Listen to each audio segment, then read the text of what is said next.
بسم اللہ الرحمن الرحیم الحمد لأہلہ والصلاة علی اہلہا وبعد فاعوذ باللہ من الشیطان الرجیم بسم اللہ الرحمن الرحیم وللہ علی الناس حج البیت من استطاع الیہ سبیلا ومن کفر فإن اللہ غنی عن العالمین صدق اللہ العظیم۔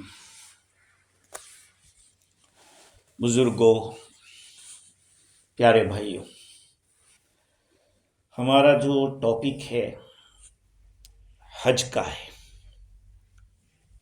حج کہتے کس کو ہے؟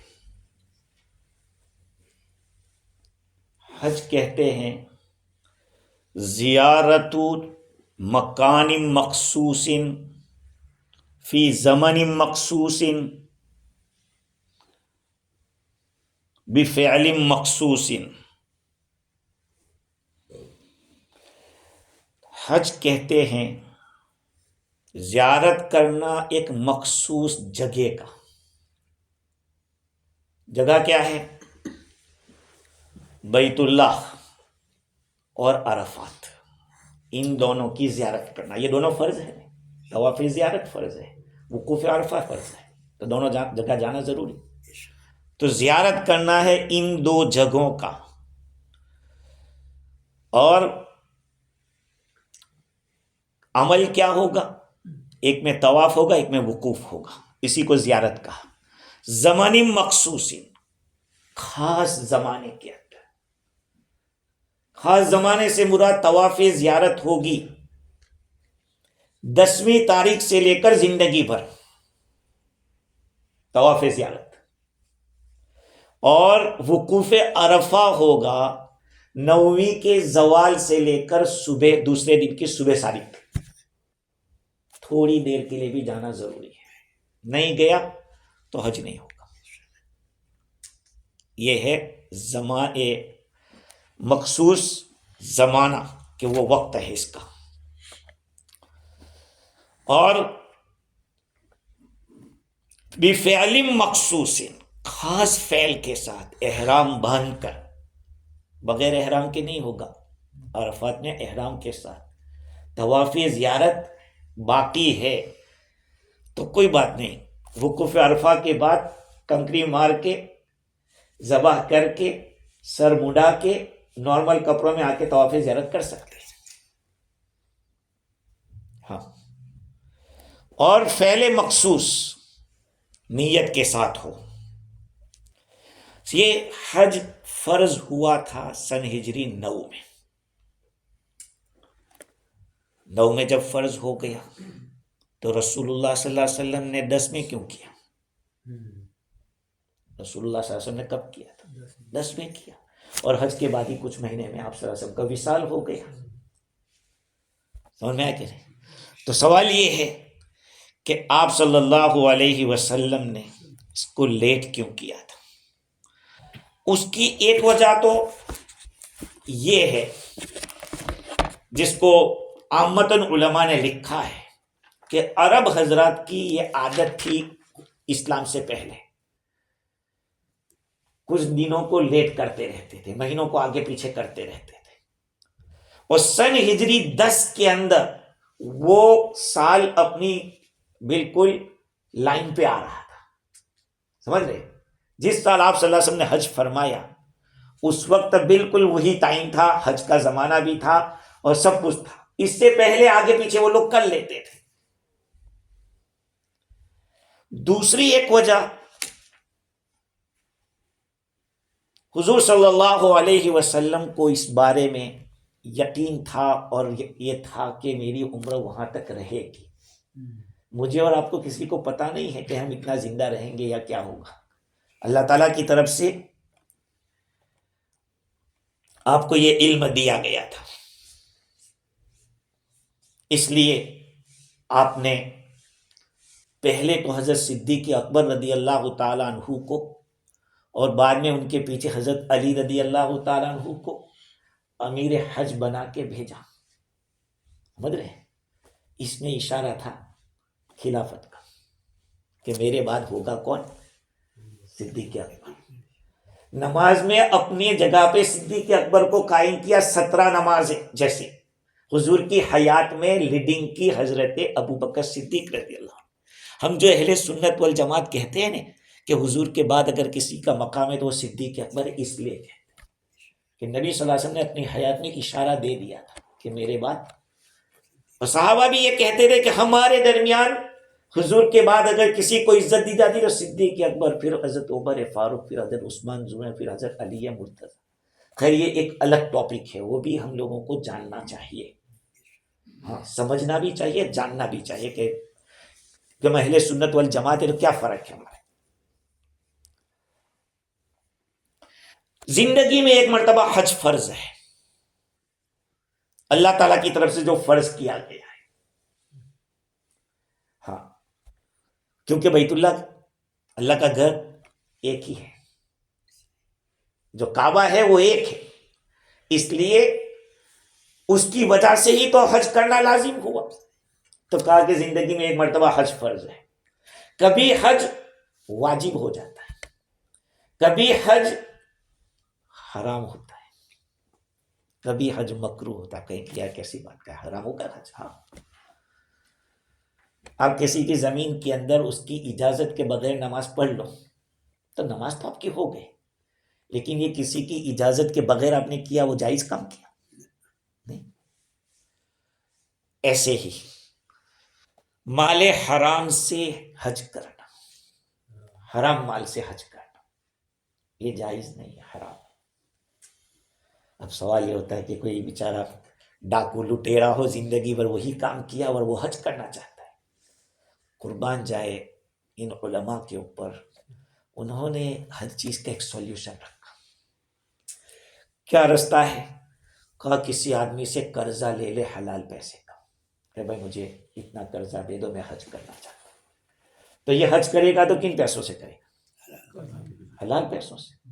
بعد میں اپنا قرضہ ادا کر دے تو جو حج ہوا تو حلال پیسوں سے ہے. یہ علماء نے ایک راستہ نکالا ہے. ہونا تو یہی چاہیے کہ آدمی حرام نہ کمائے، حلال ہی کمائے. لیکن اگر کسی کے پاس ایسا ہے تو پھر یہ راستہ ہے. کبھی حج کرنا واجب ہوتا ہے. واجب کب ہوتا ہے؟ ہاں یاد رکھے اس مسئلے کو، بہت سارے بھول کر لیتے ہیں. اللہ کے رسول صلی اللہ علیہ وسلم نے یہ جو کعبہ ہے نا اس کی میقات مقرر کی. کعبہ یہاں ہے، یہ حرم ہوگا، یہ پورا ایریا آگے حرم، یہ ایک میقات ہے. دوسرا بعد میں نکلے ہوگے تو ہل ہوگا، اور ہل کی بات کیا آئے گی؟ میقات آئے گی. کیا آئے گی؟ میقات کس کو کہتے ہیں؟ جہاں سے آپ بغیر احرام کے اندر انٹر نہیں ہو سکتے، اس کو کہتے ہیں میقات. حضور اکرم صلی اللہ علیہ وسلم نے اپنے زمانے میں اپنے زبان مبارک سے 5 میقات مقرر کر دی تھی کہ جب کوئی وہاں سے اندر آئے گا تو بغیر احرام کے نہیں آ سکتا. لیکن یہ اس آدمی کے لیے جس کا ارادہ مکے میں داخل ہونے کا ہو. سمجھ رہے؟ اگر مکے میں داخل ہونے کا ارادہ نہیں ہے تو اس وقت احرام ضروری نہیں. اسی لیے جو حضرات جدہ سے سیدھے کہاں جاتے ہیں؟ مدینہ منورہ، وہ احرام باندھ کے جاتے ہیں؟ نہیں جاتے. کیوں؟ اس لیے کہ وہ حرم کے باہر ہے. کون؟ جدہ میقات کے اندر ہے، لیکن اس کا ارادہ مکہ جانے کا نہیں ہے، مدینہ منورہ جانے کا ہے. لہذا اس کو احرام کی ضرورت نہیں ہے. سمجھ رہے بات کو؟ اس آدمی کو حج کا زمانہ ہے، اور چاہے وہ تجارت کی غرض سے مکہ آیا ہو یا مکہ مکرمہ میں رہنے والا ہی کیوں نہ ہو، وہ باہر سے آ رہا ہے اور داخلہ اس کا مکہ کا ہے، اس کو احرام باندھنا ضروری ہے. اب چاہے حج کا احرام باندھے چاہے عمرہ کا باندھے. لیکن جو مکہ میں رہنے والے ہیں وہ ایام حج کے اندر عمرہ نہیں کریں گے، ان کو منع ہے، کہ باہر سے آنے والوں کے لیے ہے. سمجھ رہے بات کو؟ اگر کوئی آدمی چاہتا ہے کہ کچھ کام ہے تو جدہ چلا گیا، جدہ 2-4 دن یا 1 دن رہ گیا، اس کی نیت تو جدہ ہی تھی، لیکن اب دل ہوا کہ یار یہاں تک آیا اور میں کعبہ نہ دیکھوں، تو کہا کہ ٹھیک ہے، اگر تجھے عمرہ کرنا ہے تو وہیں سے احرام باندھ کے آ جا. اگر یہ بغیر احرام کے بھی کعبہ دیکھنے آیا تو اس پر دم واجب نہیں ہوگا. بات یاد رکھیں. اب اگر ایک آدمی بغیر احرام کے گھس ہی گیا تو اس کو تو حکم یہ کہ جائے اور میقات سے احرام باندھ کے آئے، چاہے عمرے کا باندھے یا حج کا باندھے، دم واجب نہیں ہوگا. لیکن یہ بھی اٹھا تھا، اس نے سوچا کہ مسجد عائشہ سے میں احرام باندھ دیتا ہوں، اس کو دم دینا پڑے گا. مسجد عائشہ میقات نہیں ہے، یاد رکھو، مسجد عائشہ میقات نہیں.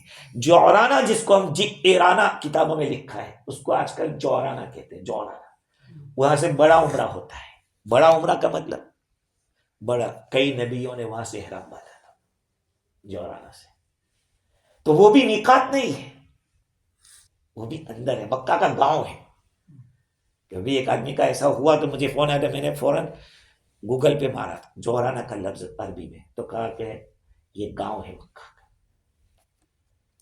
تو جو آدمی میقات، اسی لیے ہم پہلے سے کہتے ہیں کہ دیکھو جب حج کی ٹریننگ دیتے پہلے کہتے ہیں کہ دیکھو پلین میں بیٹھنے سے پہلے نیت کر لو اپنی ٹکٹ دیکھ کے، کیونکہ بہت اہم مسائل ہے. آپ نے ٹکٹ کنفرم ہوا نہیں، دیکھا نہیں، اور کہا حاجی جانا ہے جانا ہے جانا ہے، آپ احرام باندھ کے تیار ہو گئے، پھر پتا چلا کہ بھئی آپ کا تو بکنگ کنفرم نہیں. ایک دفعہ احرام باندھ دیا، اب آپ اس کو چھوڑ نہیں سکتے. اب کیسے؟ کہا کہ ہوا ہی نہیں تو کہا ادھر دم دو، وہاں حدود حرم میں دم دو. یہاں اپنے ملک میں دم دینے سے بھی نہیں چلے گا، وہی دم دو. دم دینے کے بعد یہ آدمی نکلے گا، ورنہ اس کو احصار کہتے ہیں. قرآن مجید میں احصروا کا لفظ استعمال کیا ہے، احصار، روک دیا گیا. تو کیا کرے؟ کبھی کبھی احرام باندھ کے جاتا ہے اور ان کو بیچارے کو وہاں کپڑے. میں ایک دفعہ عرفات کے میدان کے اندر بیٹھا ہوا تھا اور ایک صاحب دوڑتے ہوئے نوجوان آئے ایسے نارمل کپڑوں کے اندر. کہا یا میں تو حج کا احرام باندھ کے آیا تھا، لیکن گورنمنٹ نے مجھے وہاں نکال لیا کہ کپڑے احرام نکالو اور یہ کپڑے پہنو. تو میں نے کہا کہ ٹھیک ہے یہیں سے احرام باندھ دے یار، دم دے دینا ہے، تو مجبور ہو گیا تھا، لیکن دم دے دینا لیکن تیرا حج ہو جائے گا. خیر، تو احرام آدمی کو بغیر احرام کے میقات میں داخلے کی اجازت نہیں. اچھا، اب بات آتی ہے، مضامین بہت ہیں، اب ہر ایک کے اوپر کتنی آدمی بات کرے گا. ہم جاتے ہیں مکہ مکرمہ حج کے لیے. تو اب سوال یہ ہے کہ مکہ مکرمہ افضل ہے کہ مدینہ منورہ افضل ہے؟ یہ ایک سوال ہے، کیونکہ فضیلت کا معاملہ ہے. مکہ مکرمہ افضل ہے، لیکن پورا نہیں، مطلب یہ کہ مطلق نہیں. رسول اللہ صلی اللہ علیہ وسلم جس جگہ پہ آرام فرمائے، یہ خاص جگہ عرش اور کرسی سے بھی افضل ہے. کیا کہا؟ آپ صلی اللہ علیہ وسلم کا بدن مبارک جس جگہ پہ آپ آرام فرما ہے، وہ جو جگہ ہے وہ تو عرش اور کرسی سے بھی افضل ہے. اس کے ماں سوا جو پورا مدینہ منورہ ہے، اس سب سے افضل مکہ ہے. سمجھ رہے بات؟ ہاں. امام شافعی رحمت اللہ علیہ کا اس میں تھوڑا اختلاف ہے، بلکہ یہاں تک لکھا کہ یہ کعبہ سے بھی افضل ہے. ابن یہ تنویر الابصار میں لکھا کہ آپ صلی اللہ علیہ وسلم کا بدن مبارک جس مٹی کے ساتھ ملا ہوا ہے، کہا وہ کعبہ سے بھی افضل ہے، عرش سے بھی افضل ہے، کرسی سے بھی افضل ہے. اسی لیے میں بار بار کہتا ہوں کہ جو مدینہ منورہ زیارت رسول صلی اللہ علیہ وسلم کے لیے جاوے تو اس کو مستقل اس کی نیت کرنی چاہیے. مسجد نبوی کی تو نیت ہے ہی، لیکن یہ بھی نیت کرے کہ میں آقا صلی اللہ علیہ وسلم کی زیارت کے لیے جا رہا ہوں. یہ مستقل نیت اس کی ہونی چاہیے. سمجھ رہے بات کو؟ تو امام شافعی رحمت اللہ علیہ اور بعض مالکی ہیں، وہ لوگ اس میں تھوڑا اختلاف کرتے ہیں. اور اختلاف کی بھی ان کی وجہ ہے.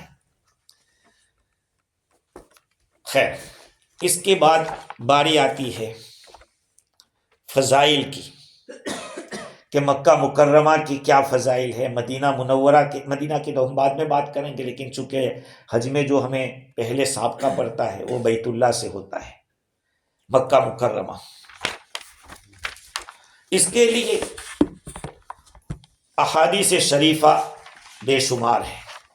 حضور اکرم صلی اللہ علیہ وسلم نے ارشاد فرمایا ہے، جب آپ صلی اللہ علیہ وسلم مکہ مکرمہ سے ہجرت فرما کے مدینہ منورہ تشریف لے جا رہے تھے، تو آپ نے یہی فرمایا تھا کہ تو مجھے بہت پیارا ہے، تو بہت افضل ہے، اگر تیرے رہنے والے مجھے نہ نکالتے تو میں نہ نکلتا. ہاں، جعل اللہ الکعبۃ البیت الحرام قیاما للناس، اللہ تعالیٰ نے کعبہ کو لوگوں کے لیے قوام بنایا ہے. قوام کے معنی دینی اعتبار سے بھی بنیاد، دنیاوی اعتبار سے بھی بنیاد. قیام، ہاں، قواما لهم فی امر دینہم و دنیاہم ونہودا الی اغراضہم و مقاصدہم فی معاشہم و معادہم. مطلب یہ ہے کہ تمہارے دنیا کے کام بھی وہیں سے بنیں گے، دین کے کام بھی بنیں گے. ہاں، تجارت ہو، نفع ہو. اور بیت اللہ کو حرام کیوں کہا؟ کہ میں نے پہلے آپ کو کہا تھا کہ ایک آدمی نے اپنے بیٹے کا نام نسل حرام رکھا، تو کسی نے کہا یار کیسا نام رکھا؟ تو کہا کہ بیت اللہ کو بیت الحرام کہتے ہیں. تو دیکھو، ایک ہوتا ہے حرمت، ایک ہوتی ہے تحریم. حرمت کے معنی تعظیم، بیت اللہ کی تعظیم کی وجہ سے اس کو بیت اللہ الحرام کہتے ہیں، قابل احترام. اور تحریم کے معنی نسل حرام میں جو ہے وہ حرم یحرم التحریم سے بنا ہے، جیسے سلم یسلم تسلیما و سلاما عربی میں، ایسے حرم یحرم تحریما و حراما، تو وہ حرام سے. نسل حرام تو دوسرا معنی ہو جاتا ہے، بہت ڈینجر معنی ہوتا ہے. تو اللہ تعالیٰ نے پورے حرم کو کی تعظیم کرنے کو کہا، اسی لیے تو یہ احرام لازم ہوا. احرام کیوں لازم ہوا؟ بیت اللہ کی تعظیم کے اندر، حرم کی تعظیم کے اندر. خیر، یہود اور یہ آیت کریمہ ان اول بیت وضع للناس للذی ببکۃ مبارکا وہدی للعالمین، مجاہد کا کہنا ہے کہ یہ آیت نازل ہونے کا سبب یہ ہے کہ یہود اور مسلمانوں میں آپس میں کچھ یہ ہوا، گڑبڑ ہو گئی. یہود نے کہا کہ ہمارا کعبہ افضل ہے، بیت المقدس جو ہے. ایک بات یاد رکھو، اللہ تعالیٰ آپ کو موقع دے، مجھے موقع دے، تو ایک دفعہ مسجد اقصیٰ سے احرام باندھ کے عمرہ کریں، اس کی ایک الگ سے فضیلت ہے. نیت کریں کہ اللہ تعالیٰ ہمیں زیارت کرائے بیت مقدس کی، مقدس کی دونوں بول سکتے ہیں، مقدس اور مقدس. وہاں سے عمرہ کر کے نبیوں نے وہاں سے عمرہ کیا ہے. تو ان لوگوں نے کہا کہ بیت المقدس کعبہ سے افضل ہے، اس لیے کہ نبیوں نے ہجرت فرمائی تھی وہاں پہ، اور وہ مقدس جگہ کے اندر ہے مسجد اقصیٰ. مسلمانوں نے کہا کہ نہیں، کعبہ افضل ہے. تو اللہ تعالیٰ نے فرمایا فیہ آیات بینات مقام ابراہیم، کعبہ کے پاس تو کیا ہے، بڑی بڑی نشانیاں بھی اور مقام ابراہیم ہے. سب سے بڑی بات تو یہ ہے. تو کہا کہ لیس ذلک فی بیت المقدس، مسلمانوں نے کہا کہ وہ مسجد بیت المقدس میں وہ چیز نہیں ہے جو یہاں پر ہے. اور پھر قرآن نے کہا ومن دخلہ کان آمنا، کہا یہ بات مسجد اقصیٰ کے لیے نہیں ہے. من دخلہ کان آمنا، کتنا بڑا مجرم بھی ہو، کسی کے بھائی کا قاتل یا باپ کا قاتل بھی ہو، لیکن جب مکہ حرم میں داخل ہو گیا محفوظ ہو گیا. یہ ہے. دوسری بات یہ ہے کہ کعبہ کی فضیلت کی وجہ سے مکہ مکرمہ کو اللہ تعالیٰ نے فضیلت دے رکھی ہے.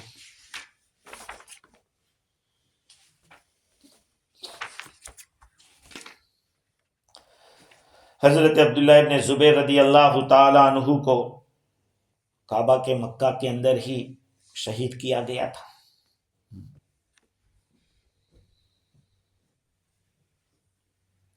اور بعض روایتوں میں ہے کہ فرشتے کو کسی کام کے لیے زمین پر بھیجا جاتا ہے تو اس کو پہلے حکم ہوتا ہے کہ وہ پہلے بیت اللہ کی زیارت کرے.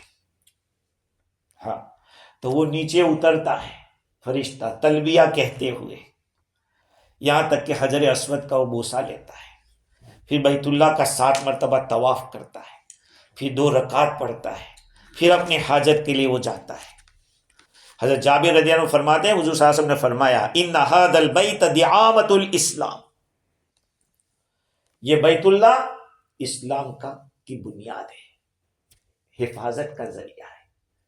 اور ایک حدیث میں یہ ہے کہ ان ھذا البلد حرمہ اللہ، یہ مسجد مکہ ایک محترم شہر ہے، نہ اس کے کانٹے کو توڑا جائے گا، نہ اس کے شکار کو بھگایا جائے گا، نہ کوئی گری پڑی چیز کو اٹھایا جائے گا وہاں سے، الا من عرفہ، ہاں اگر کوئی آدمی اس کو پہنچانا چاہتا ہے کسی مالک تک، جیسے وہاں ایک آفس ہے وہاں دینا چاہتا ہے وہ اٹھا سکتا ہے، ورنہ یہ سوچ کر کہ بڑی قیمتی چیز ہاتھ لگی ہے بہت بڑا گناہ ہے. دیکھو مسجد نبوی میں نماز پڑھنے کا ثواب کتنا؟ 1000 مسجد نبوی، لیکن مسجد حرام کا ثواب 1,00,000 نا، 1,00,000. اب 50,000 بعض روایت میں ہے لیکن صحیح روایت 1,000 کی ہے، مسجد اقصیٰ کے 500 کی ہے، ہاں لیکن صحیح پکی دھکی حدیث جس کو کہتے ہیں. اور معلوم ہوا کہ مکہ کا مقام اونچا ہے، 1,00,000. اچھا صرف 1,00,000 نماز کا نہیں ہے، آپ نے 1 درہم وہاں خرچ کیا، 1 ریال، 1,00,000 ریال خرچ کرنے کے بعد، سمجھ رہے ہیں؟ آپ وہاں ایک قرآن پڑھا، اب تو وہی رہا ہے، اس لیے کہ طواف بہت مشکل ہو گیا. اور بعض وہاں کے علماء نے تو ناجائز کہہ دیا کہ بے احرام کے کپڑے پہن کر آدمی جاوے تو وہ تو جائز نہیں ہے، حرام ہے. دیکھو ہر ایک آدمی جانتا ہے کہ اس کا ارادہ کیا ہے. زندگی میں ایک ہی تو جگہ ہے وہاں پہ طواف کرنے کی، اور دوسری بات یہ کہ کتنی زندگی کا کتنا پیسہ جمع کر کے آدمی جاتا ہے، 50 طواف کرنے کی کتنی فضیلت آئی ہے. تو آدمی ایسے موقع پہ اپنا خود فتویٰ سمجھ لے کہ کیا کرنا ہے. اچھا دوسری بات اگر دیکھیں تو الا الاسخر، اسخر ایک گھاس ہوتی ہے وہاں پہ، تو وہ بعض کاموں میں آتے. تو حضرت عباس رضی اللہ عنہ جب حضور نے فرمایا کہ یہاں کے کوئی توڑا گھاس نہیں کاٹی جائے گی نہیں کہیں، تو حضرت عباس نے عرض کیا کہ الا الاسخر، حضور اسخر کی جو گھاس ہے وہ کام کی ہے، کچھ ضرورت پڑتی ہے ان کے کام کے اندر. حضور نے فرمایا کہ ٹھیک ہے الا الاسخر. یہ جو حرمت ہے نا وہ مدینہ منورہ کے اندر نہیں ہے. یہ جو حرمت کا حکم ہے قابل جتنا احترام یہ ہے، بالکل مدینہ منورہ قابل تعظیم، ہماری آنکھوں کا سرما بنانے کے لائق، وہاں کی مٹی سب کچھ اپنی جگہ، لیکن فضیلت مکہ مکرمہ کو ہے. اور جیسے میں نے عرض کیا، اور دوسرے مسائل کے حج کس کے اوپر فرض ہے، کعبہ کو دیکھنا یہ بھی ایک مسئلہ ہے، اس کے اوپر بھی کچھ روایتیں ہیں. اللہ تعالیٰ کی جو رحمتیں نازل ہوتی ہیں 120 رحمتیں، اس میں سے 20 دیکھنے والوں کے لیے ہوتی ہے، کعبہ کو دیکھنے والا. حضرت نبی اکرم صلی اللہ علیہ وسلم فرماتے ہیں النظر الی بیت الحرام عبادت، بیت اللہ کو دیکھنا بھی عبادت ہے. دیکھو کتاب اللہ کو دیکھنا، قرآن کو، وہ بھی عبادت ہے. اگر آپ نہیں جانتے کوئی بات نہیں، سیکھنے کی کوشش کیجیے. وضو کریے، عطر خوشبو لگا کے قرآن کو دیکھتے رہیے، کعبہ کو دیکھیے. اسی طرح سے کسی عالم دین کا چہرہ دیکھنا وہ بھی عبادت، اپنے ماں باپ کا چہرہ دیکھنا یہ بھی عبادت ہے. سمجھ رہے ہیں؟ آدمی کو مستقل سفر کرنا چاہیے ماں باپ کی زیارت کے لیے، مقبول عمرے کا ثواب ملتا ہے. اور حضور صلی اللہ علیہ وسلم نے فرمایا النظر الی الکعبہ، حضرت عبداللہ ابن عباس فرماتے ہیں رضی اللہ عنہما النظر الی الکعبۃ محض الایمان، خالص ایمان، کعبہ کی طرف دیکھنا ہے.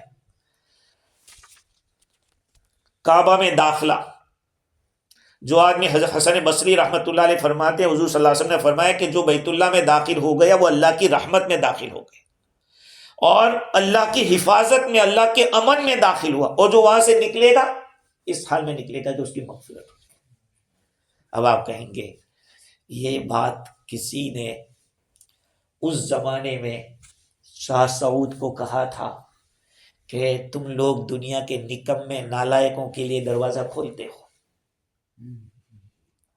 جتنے پرائم منسٹر ہوتے ہیں اکثر کا حال تو آپ جانتے ہیں کہ کتنے نالائکیاں کر کے تو آگے آتے ہیں وہ لوگ. کہا ان کے لیے تم کھولتے ہو، تو جو اللہ والے ہوتے ان کے لیے تو کھولتے نہیں.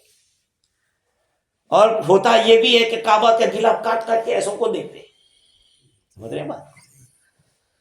لیکن ایک بات بتاؤں، قربان جائے حضرت رسول اکرم صلی اللہ علیہ وسلم پر کہ حتیم جو کر دیا ہے، وہ حتیم کیا ہے؟ جس وقت کعبہ تعمیر ہو رہا تھا قریش مکہ نے حلال پیسوں سے بنایا، اور ان کے پاس اتنا ہی حلال تھا کہ اتنا بن سکتا تھا، وہ باقی کا حصہ چھوڑ دیا. وہ چھوڑا نہیں، وہ میرے اور آپ کے لیے چھڑایا گیا. اگر ہم نے حتیم میں نماز پڑھ لی 2 رکعت تو آپ نے کعبہ میں پڑھ لی، اس لیے کہ وہ کعبہ کا اندر کا حصہ ہے. سمجھ رہے بات کو؟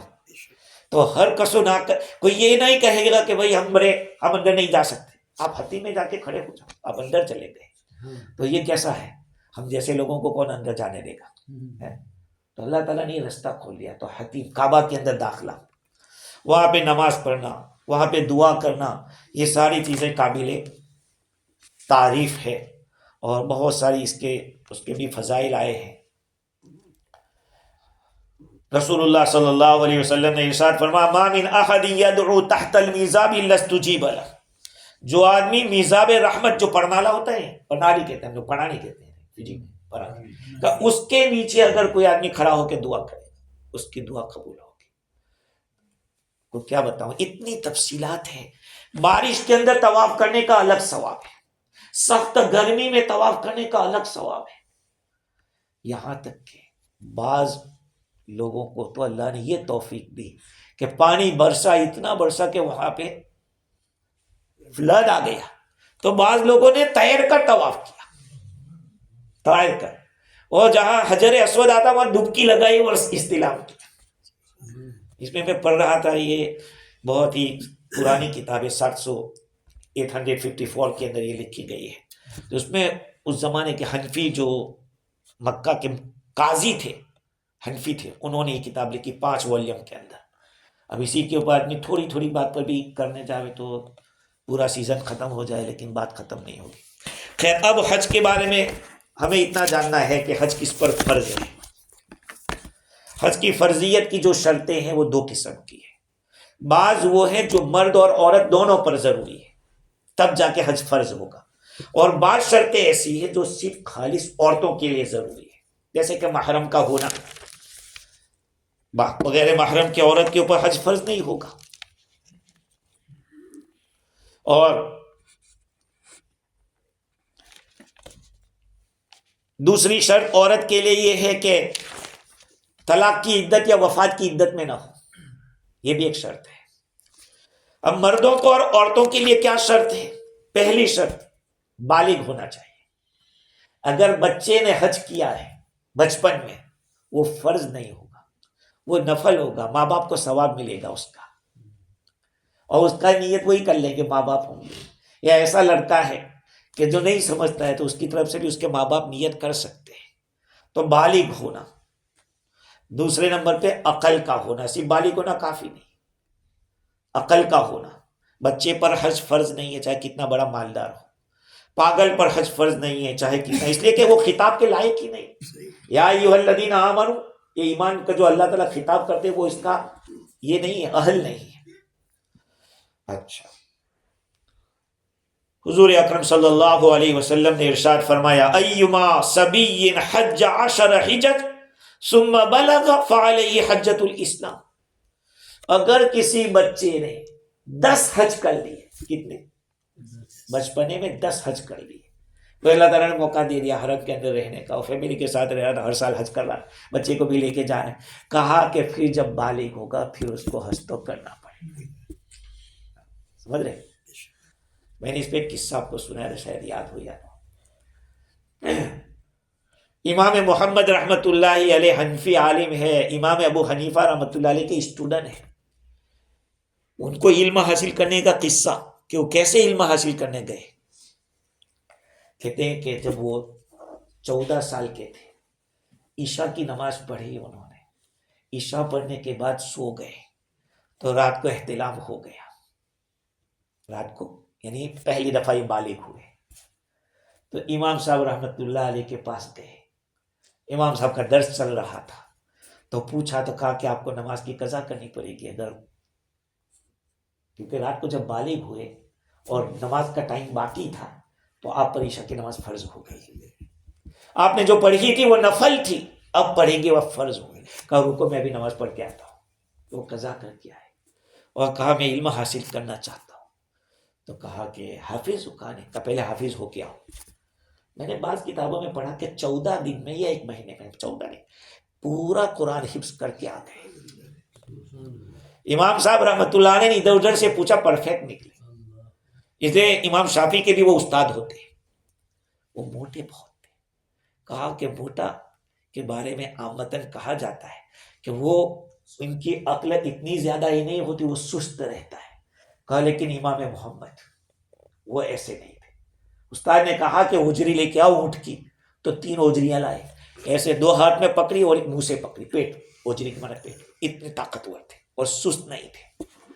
تو انہوں نے جو یہ مسئلہ پوچھا امام صاحب نے اور جواب دیا، اس سے ان کے علم کا شوق پیدا ہوا۔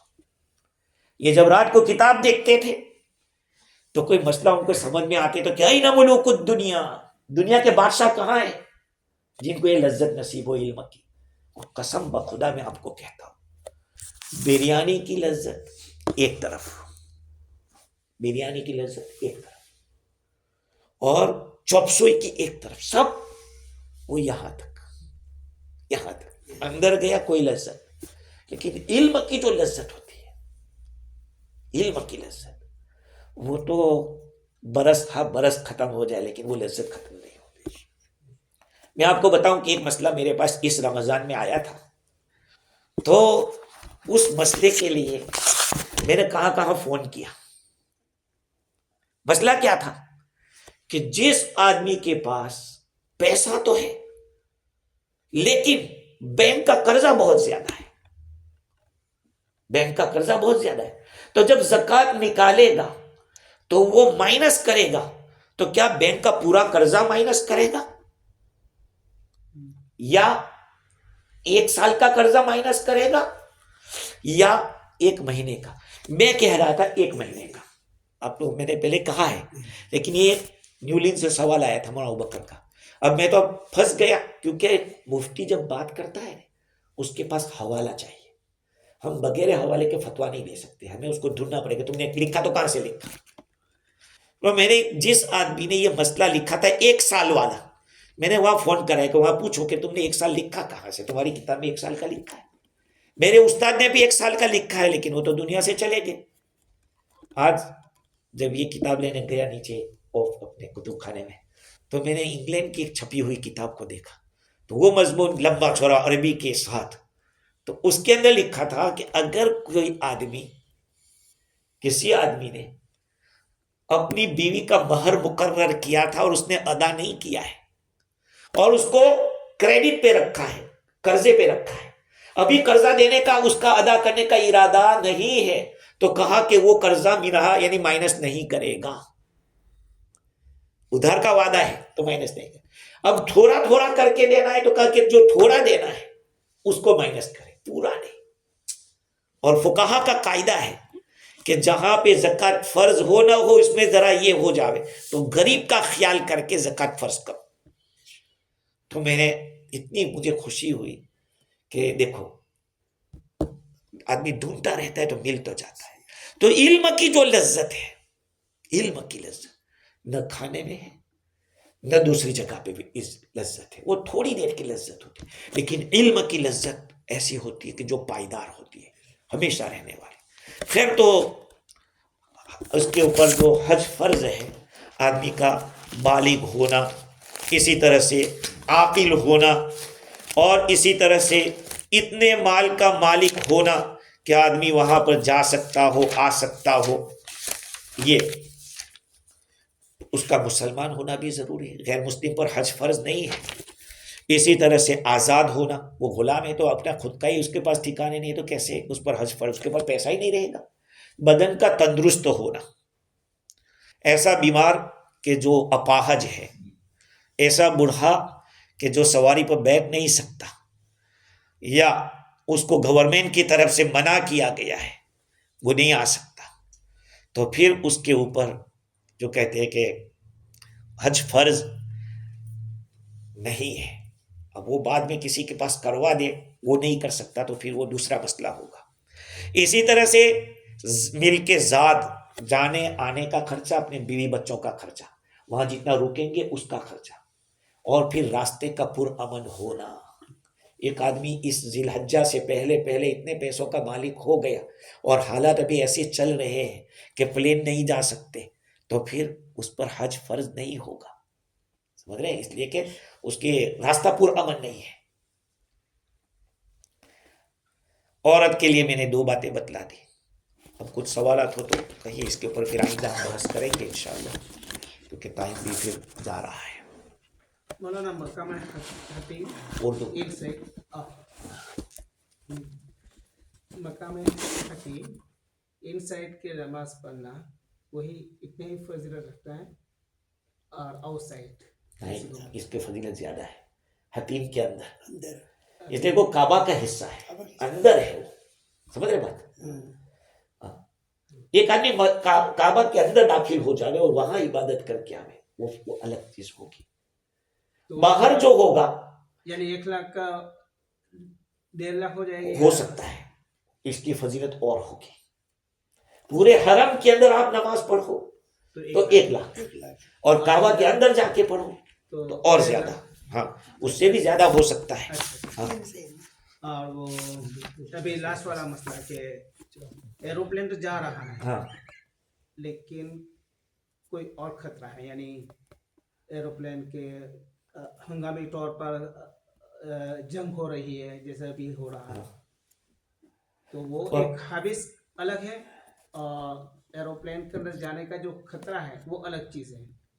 نہیں، بات یہ ہے کہ خطرہ تو اگر ایروپلین میں جائے گا تو کیا خطرہ ہے، اس کو کوئی بم لگ جائے گا، ہاں، تو وہی تو بات آئے گی، راستہ پرامن نہیں ہے، راستہ پرامن نہیں ہے۔ اب جیسے ہم لوگ انڈیا جانا چاہتے ہیں، دبئی سے، دبئی کا ٹکٹ سستا ہے، لیکن کیا ہے، آدمی احتیاط کرتا ہے کہ بھئی کچھ ٹھکانا نہیں، کچھ لگ جاوے تو۔ کمپلیٹ ہونے کے بعد آپ وہیں سے مکے سے مسجد عائشہ میں احرام باندھ کے آ کے عمرہ نہیں کر سکتے؟ بالکل کر سکتے ہیں، ابھی آپ نے کہا نہیں وہ میقات نہیں ہے۔ دیکھو حضور صلی اللہ علیہ وسلم نے جو 5 میقاتیں کہیں فرمائی تھی نا کہ وہاں سے احرام باندھ کے داخل ہونا ہے، یہ تو شکر کرو کہ اللہ تعالیٰ نے ماں عائشہ کی برکت سے بوجھے اور آپ کو ایک چانس مل گیا۔ جب حضور صلی اللہ علیہ وسلم حج کے لیے تشریف لے گئے تو آپ نے تو عمرہ اور حج دونوں کیا تھا، جو حنفی کہتے ہیں کہ قران کیا تھا۔ ایک دیکھو حج 3 ٹائپ کا ہوتا ہے، ایک افراد، ایک تمتع، ایک قران۔ افراد کا مطلب یہ ہے کہ آپ نے میقات سے ہی حج ہی کا احرام باندھا، حج کیا، خلاص، یہ افراد، اس میں آپ کو قربانی دینے کی ضرورت نہیں ہے۔ ایک ہے تمتع، آپ نے پہلے عمرے کا احرام باندھا، وہاں پہ طواف کی، سعی کی، سر منڈایا، احرام سے نکل گئے، اور پھر حج کے اگلے دن 8 تاریخ کو آپ احرام باندھ کے مینا نکلے، اس کو تمتع کہیں گے۔ اور ایک ہے کہ آپ نے مکہ میقات سے احرام باندھا، حج اور عمرہ کا دونوں کمبائن۔ یہ بھی ہو سکتا ہے کہ آپ نے احرام باندھا تھا عمرے کا اور پھر حج کو بھی اندر داخل کر دیا، یہ قران ہے، یہ بھی قران ہے، سمجھ رہے بات کو؟ امام شافعی رحمۃ اللہ علیہ فرماتے کہ اگر حج کا احرام باندھا تھا اور پھر عمرے کا باندھا ہے نہیں چلے گا، کیونکہ حج ایک قوی ہے، عمرہ ضعیف ہے، تو امام شافعی منع کرتے۔ خیر، تو یہ تینوں احرام کے ساتھ آدمی۔ ام عائشہ رضی اللہ تعالیٰ عنہ گئی احرام باندھ کے اور حیض آ گیا، لہذا وہ عمرہ نہیں کر سکی۔ آپ نے فرمایا کہ اس کو رفض کر دو اور آپ حج کا احرام باندھو۔ جب جا رہے تھے تو عائشہ رو رہی تھی حج کے بعد، حضور نے کہا کیا بات؟ کہا سب تو 2 عمل کر کے جا رہے ہیں، میں اکیلے ایک ہی عمل کر کے جا رہا ہوں۔ وہ شوق کا علم، یہی تو کہتے ہیں۔ حضرت حضور صلی اللہ علیہ وسلم نے اپنے سالے حضرت عبد الرحمن ابن ابو بکر رضی اللہ عنہ کو بلایا، کہا اپنی بہن کو لے کے جاؤ تنعیم، اور تنعیم سے احرام باندھ کے آؤ اور وہاں سے ان کا عمرہ کراؤ، تاکہ ان کے بھی 2 عمل ہو۔ اس کی برکت سے ہمارے لیے راستہ کھل گیا۔ لیکن جو لوگ وہاں پہ سعودی میں رہتے ہیں اور وہ اہل حدیث اپنے آپ کو کہتے ہیں، کہا کہ نہیں دوسرا عمرہ نہیں کر سکتے۔ بھائی کیوں نہیں کر سکتے؟ ہمارے علماء نے لکھا ہے کہ یہی ماں عائشہ کا جو عمل ہے ہمارے لیے ایک بہت بڑی ایک یوں کہیے کہ ایک بہت بڑا راستہ کھول دیا اس نے. ہاں ایک بات اور میں کہہ دوں یہاں, ایک آدمی طواف پہ طواف کر رہا ہے وہ افضل ہے, صرف طواف پہ طواف کر رہا ہے وہ افضل ہے, کیونکہ عمرہ کرنے جائیں گے تو طواف اور سعی نہیں, دونوں کرنا پڑے گا, دونوں کرنا پڑے گا. تو سعی ایک مستقل عبادت نہیں ہے, یاد رکھنا. سعی اسی لیے آپ صرف سعی کرنا چاہے نہیں کر سکتے, طواف کے نیچے آپ سعی کر سکتے ہیں, اور صرف طواف اکیلا کرنا چاہے کر سکتے ہیں. تو اگر کوئی آدمی طواف پہ طواف کر رہا ہے یہ افضل ہے, لیکن کوئی طواف اور سعی یہ عمرے کی نیت کرتا ہے مسجد عائشہ سے, کوئی حرج نہیں, کرنا چاہیے اپنے ابا کی طرف سے. اگر کسی, میں نے تو یہاں تک پڑھا ایک روایت, بڑی فضیلت ہے جو آدمی اپنے ماں باپ کی طرف سے اگر طواف کرتا ہے عمرہ کرتا ہے, اپنے ماں باپ کی طرف سے جو حج کرتا ہے اس کی بڑی فضیلت آئی ہے. انشاءاللہ آئندہ میں اس کو بتلاؤں گا.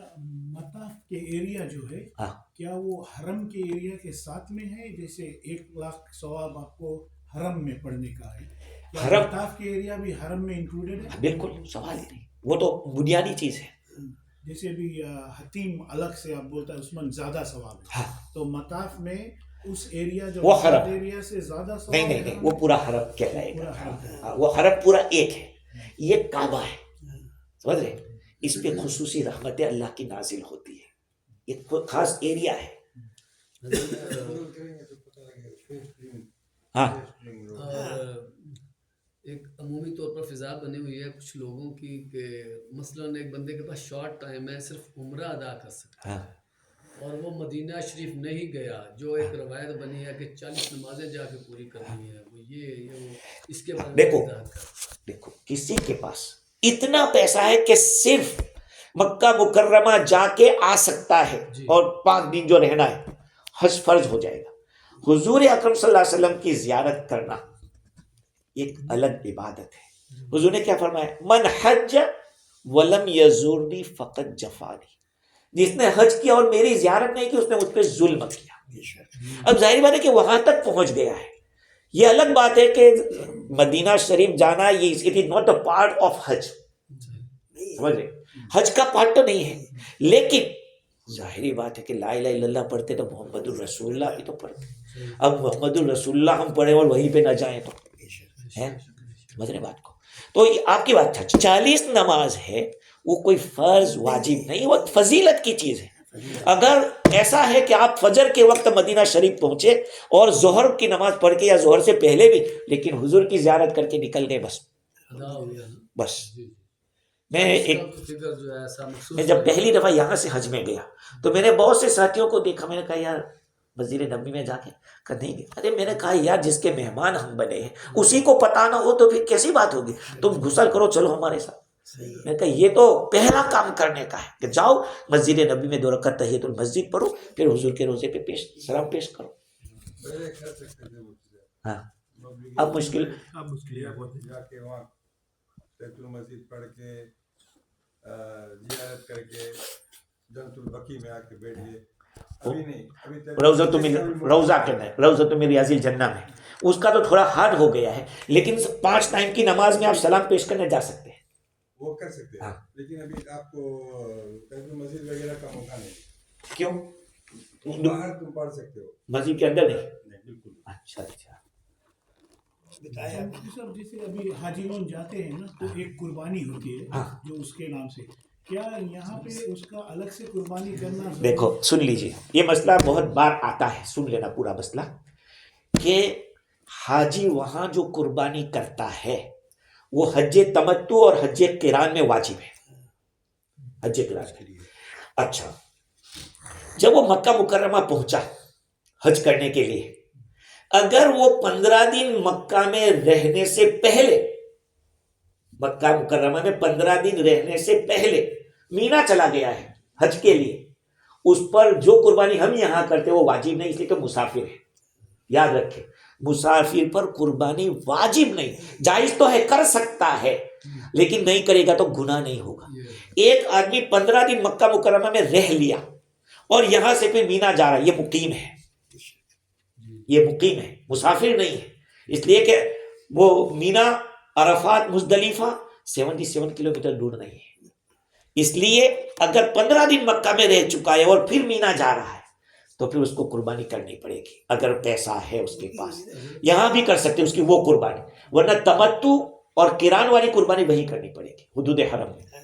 لیکن صدر صاحب کا پوچھنا ہے شاید یہ ہے کہ اس کو یہاں پر بھی کرنا پڑے گا. وہی تو میں نے کہا نا کہ اگر 15 دن مکہ مکرمہ میں رہ چکا ہے تو چاہے وہاں دوسری کرائے یا یہاں کرا دے, کوئی فرق نہیں ہے. وہ جو حج کی وجہ سے قربانی واجب ہوئی ہے جس کو دم شکر کہتے ہیں, اس کو تو وہی کرنا پڑے گا. اب فار ایگزامپل ایک آدمی گیا, اس نے یہاں پہ ارینج کر دیا کہ بھائی ایک بڑا جانور ہے اس میں ہمارا بھی ایک حصہ رکھ دینا, اور وہ وہاں مکہ میں 15 دن رہے یا نہ رہے تو اس کی تو قربانی ہو ہی جائے گی.